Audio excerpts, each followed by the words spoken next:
Hi, my name is Linsdau. I'm a polar explorer and motivational speaker. It's Tech Day! Today I'm going to review the Linksys RE9000. Is this possibly the best Wi-Fi extender on the market?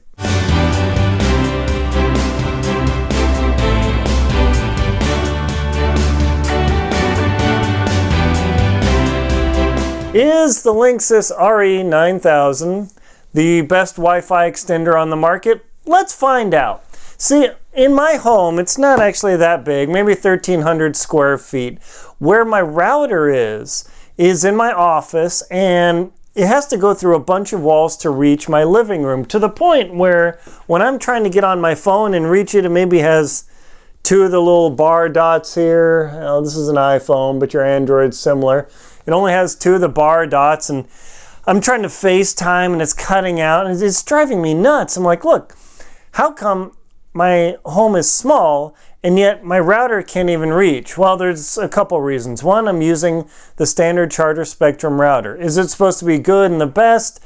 Possibly, I don't quite know, but after I've lived in places with enough lightning strikes that are near and lost hundreds and hundreds of dollars of routers, I got really sick of paying for them, so now I just rent them from the cable company, and now if they blow up, I'm not abusive and not destructive. I put protection on them, but they just die. I don't know what the deal is, so I get sick of paying for them, so I rent them. So does that mean I have the best router? Maybe, maybe not. Most people don't want to go to the store and deal with it. They just want to turn it on, put in the crazy password, start surfing, start using their laptop, or whatever it might be.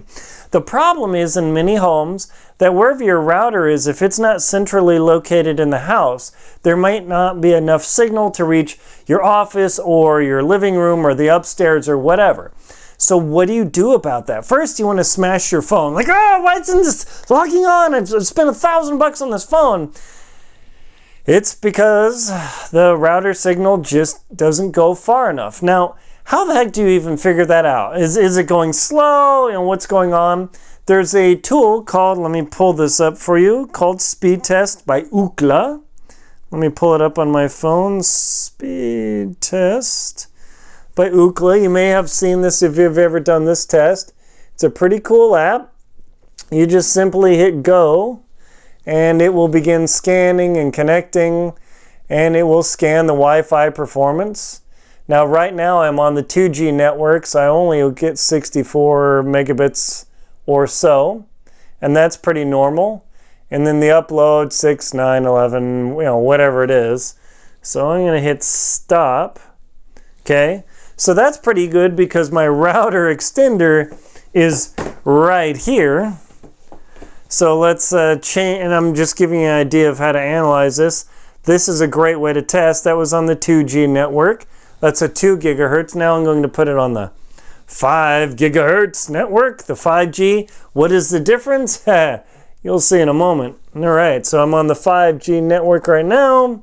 I'm going to get up speed test again here, and we're going to hit go, and we're going to see what happens.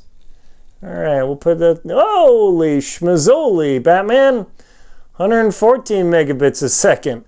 Whoo! Now that 2G is slower, and you think, oh, why should I go with the 2G?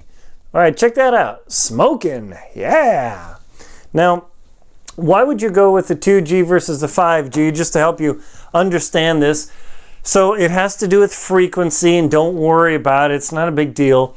The 5G is a 5 gigahertz band, and what that means is it runs at a higher frequency, it can carry more data, and that's great compared to the 2 gigahertz or 2.4G, whatever it is. The problem is that 5G or 5 gigahertz signal doesn't go through walls and blockades as well as a 2 gigahertz signal. So if your router's pretty far from where you are and you're having real trouble getting on that 5 gigahertz signal, drop down to the 2 gigahertz signal. If you don't know, ask your kids, have them reconfigure it, or have a friend or whoever help you figure it out. So if you're having trouble, the first step is to get onto the 2G network and cruise with that, and generally things will work better.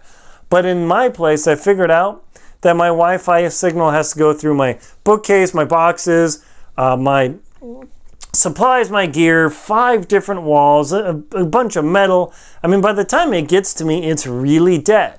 So when I do that speed test, it like kind of chokes out. Sometimes it works, sometimes it doesn't. That's not a real reliable way to test this. So I was going mad. I'm like, oh man, I need an extender. So if you happen to have, and I'll find the app here, there are a couple of speed apps that you can download. One is WiFiSweetSpot, and you can hit start, and it does this little test. And let's see, hopefully you can read it there. It's showing 383 gigabits or so. But the magic of this is, and I'm not supporting WiFiSweetSpot, and they're not sponsors of me. Neither is Linksys, full disclosure. But I can walk around my home and see the signal speed increase or drop. It's pretty cool. So the farther I get away, like if I block the signal, it'll probably drop down a tiny bit. No big deal there. But as I walk through my house, that signal drops a lot. So that's one way to tell how good your performance is. And that's available on the iPhone, the Android. Those are lots of cool tests. However, if you have a Mac laptop or even a Mac, I don't know how it is on the PC. I've converted to Macs a long time ago. I drank the Kool-Aid. All right.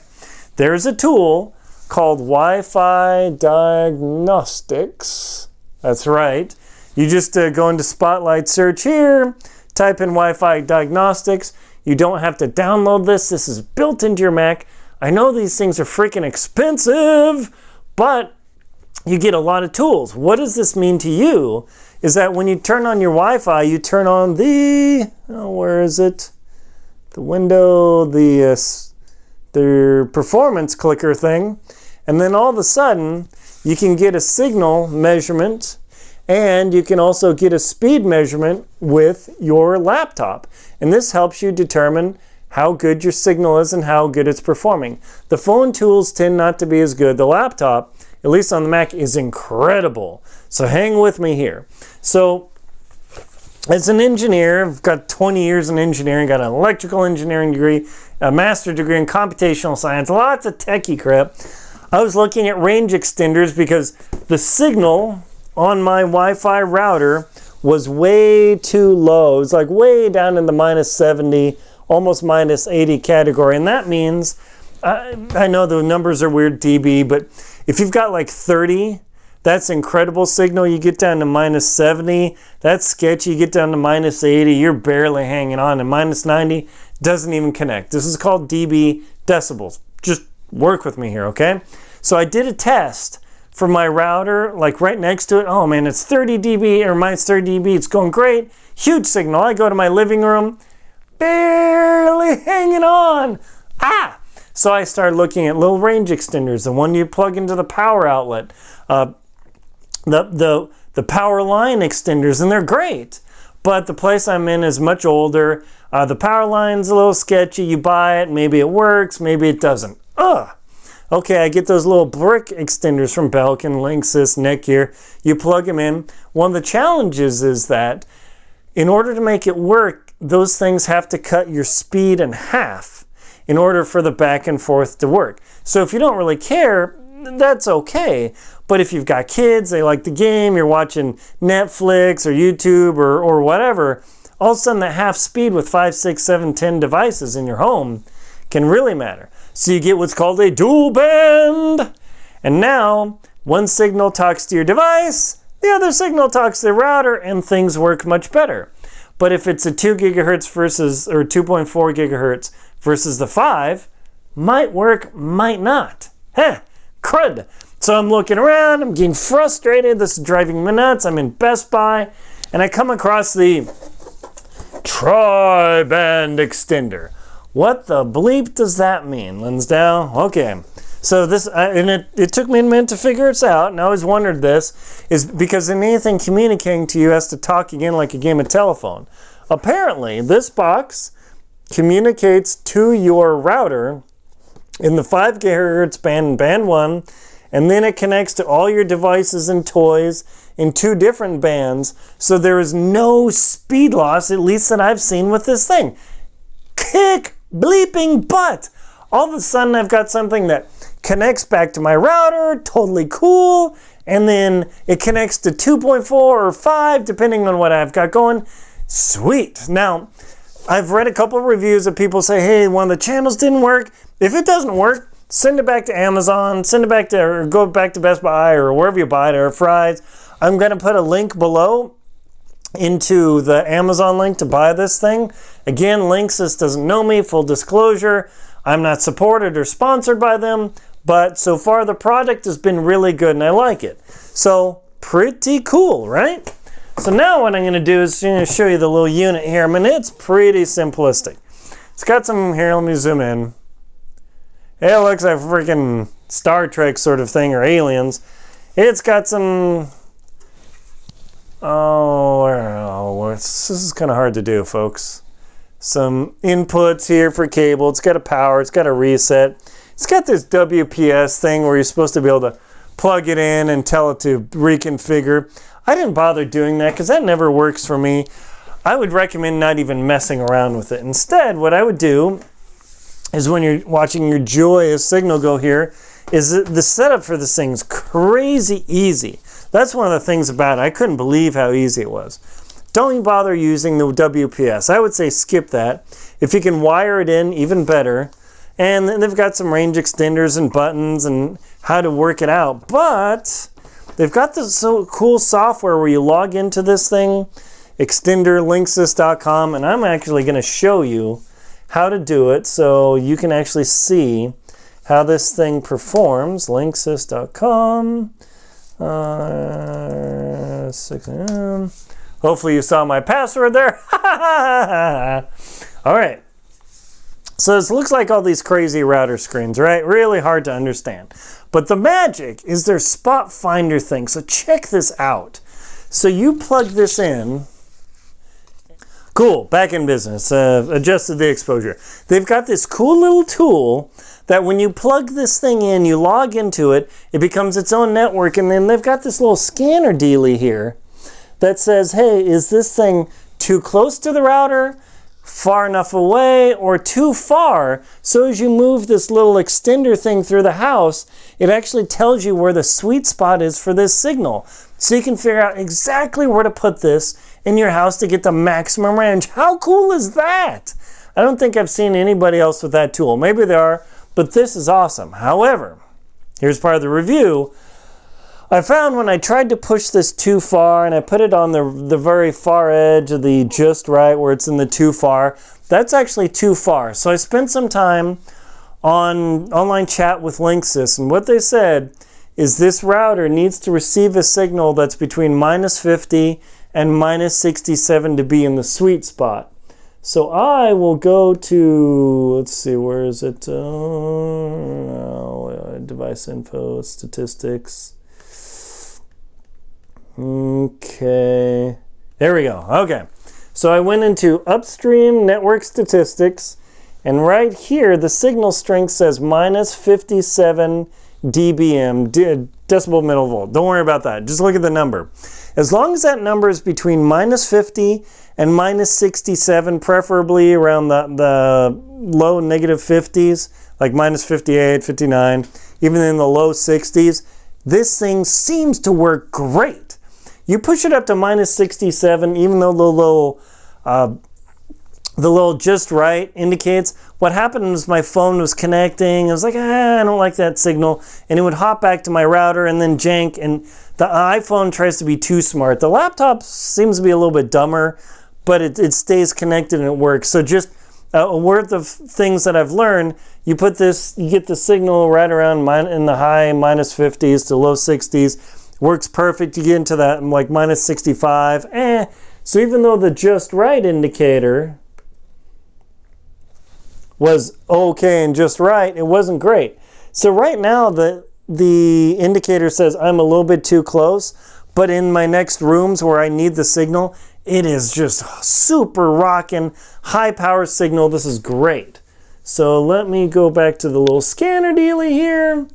And right now my signal to my router here is like -30. I mean, that's screaming because I'm only 2 feet away from this router extender. As I would walk away, in fact, let me do that, hang on. Okay, so I just walked to the living room, and now that you can see, the signal was super rocking because I was only 2 feet away, not that useless. Now it's dropped down to about -60 on that 5 gigahertz band. Or no, about minus 55 or so, and -53. So even though before, when I connect to my home router, the signal's really weak, and let me show you that. Right now it's really strong. I'm still getting like 600 plus megabits a second. This is rocking, and remember, this wireless diagnostics is built into the Mac. Totally awesome. So now what I'm going to do is I'm going to switch to my router Wi-Fi in the 5 gigahertz network, and I'll show you what kind of signal I was getting. So far, this router extender, the Linksys RE9000, pretty rocking. So I'm going to switch my Wi-Fi here to my 5 gigahertz, and we're going to watch what happens. Tank! Now the signal's at -75, right here. That bleeping stinks because now the signal doesn't work well, the speed's down, my speed's tanking. I mean, like, look at that speed, terrible, 40 or 50 megabits a second. Even though it sounds great, it's really pretty miserable. Ignore the quality thing. So that's at the 5 gigahertz going through the wall. Let me jump to the 2.4. Oh, where is this? Okay, here we go. Okay, the 2.4, it switched over. The signal's now at -60, and on the laptop, that works pretty well. The speed still stinks. Still stinks. So it's better signal, but because it's the 2.4 gigahertz, it's slower, right? So I switched to my router extender. Let's go to the 2 gigahertz or 2.4, and let's watch what happens to that beautiful signal. Cranks way up to the -50s. Data rate jumps up quite a bit. Now we're at 110, 120 plus. So for the 2.4 gigahertz signal on the extender, really good. But because it's not that far away, I'm going to put it to the 5 extend. Ooh, yeah, here we go. Check it out. Boo! Data love. So far I've figured out that the Wi-Fi extender, check that out. Look at that speed. That purple line there. I mean, that's smoking hot. That's almost 800 megabits a second. My business service is only 100, so my data speed is 8x. So wow, you don't need that. But think when you've got 3 phones, 2 pads, a laptop or 2, each one will eat that channel up. So even though it's 800 sounds like a lot, it disappears pretty quick if you're all watching movies. The signal here, let me see where the signal is. Yep, signal right there, -55.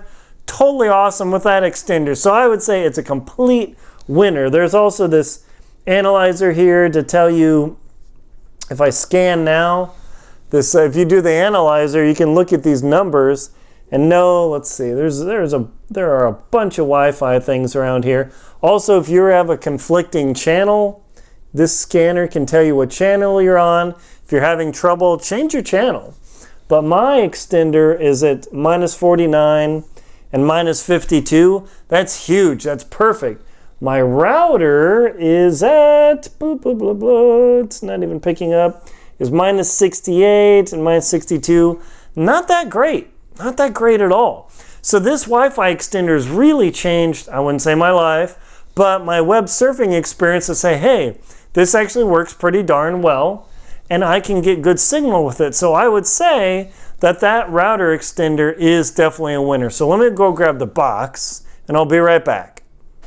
Okay, so I would say this next-gen MIMO technology, blah, blah, blah, blah, router extender kicks booty. You have to have a regular router. If you can run a cord to click into this, even better if your house has that ability, or you can drill through walls or whatever. But this thing with their little scanny software, but know that the signal into this thing, the critical number is between -50, -67. My experience is about -63. If it's in those bands, this thing will work great. So you just move around the house till you find that sweet spot, drop that thing there, and woo, Wi-Fi love. Yes. So thus far, it hasn't failed me yet. Once I figured out the good spot for it when I had it a little too far away, it falls apart a little bit, and not surprisingly, that's just how Wi-Fi works. I would definitely recommend this product. Long-term life, I have no idea. If you're really worried about it, buy the extended warranty plan or whatever. Like, for me, going to Best Buy is an hour and a half drive. If you order on Amazon, you know, throw it in the mail, ship it off, and it comes back. So I would highly recommend this thing as probably one of the best Wi-Fi extenders I have found on the market yet. My name is Aaron Linsdau. I'm a polar explorer and motivational speaker and engineer today. Please like and comment on my video. Subscribe to the channel below and support it. Please support me on Venmo, PayPal, and Patreon. Thank you very much for watching.